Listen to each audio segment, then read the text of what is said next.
Muitas vezes o paciente ele tem um hábito, ou tem pessoas perto, né, que são de ambiente obesogênico. Então, como é que é o seu ambiente, né? Até brinco com o paciente, olha o seu ambiente, olha as pessoas que estão próximas a você, principalmente o paciente com obesidade, que vai, inclusive, fazer, né, o protocolo da cirurgia, ele precisa conhecer o ambiente dele e identificar quais são os traços que aquele ambiente traz. Então, se eu tenho um grupo de amigos, um grupo familiar, que toda semana, ou eventualmente, os finais de semana, sai para beber, sai para comer, isso é de maneira exagerada. Ninguém sai para comer uma porçãozinha de batata doce com brócolis. A pessoa sai para comer o quê? O que é palatável. Se isso começa a ficar uma frequência, a pessoa começa a não ter controle.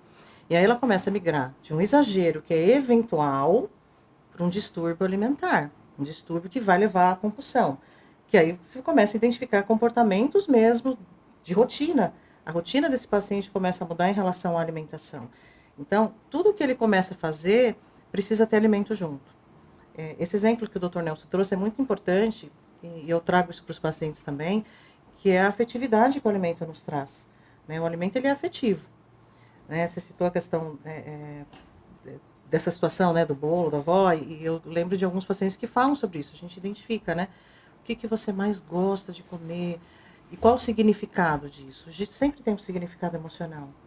Então, eu gosto muito do bolo de laranja que minha avó fazia. E você começa a investigar, na verdade, nem é só o bolo de laranja. Era a situação de estar ali com a avó fazendo aquela coisa de mexer o bolo, aquela coisa bem de vó mesmo. Sim. Isso é emocional. E a pessoa começa a comer lembrando daquelas emoções que são prazerosas, que podem ser positivas e nem sempre também. Tem alimentos que as pessoas olham e pegam o famoso ranço. Nossa, isso aqui me lembra... Ai, fulana gosta disso. Não... Sabe quando você olha para uma comida e lembra de uma pessoa? Mas não é a nossa maioria, né? A nossa maioria não... Ela exagera Sim. no comer. E tem um grupo que nós chamamos no distúrbio compulsivo alimentar da endocrinologia de comer social, que é o que você está falando.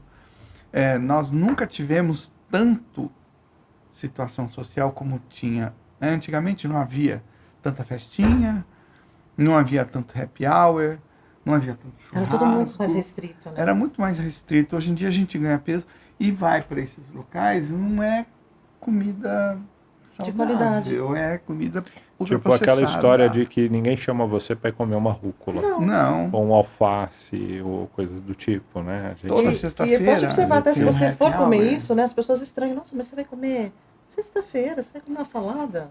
Muito isso. Salada. Acaba sendo cultural e infelizmente está ganhando, né?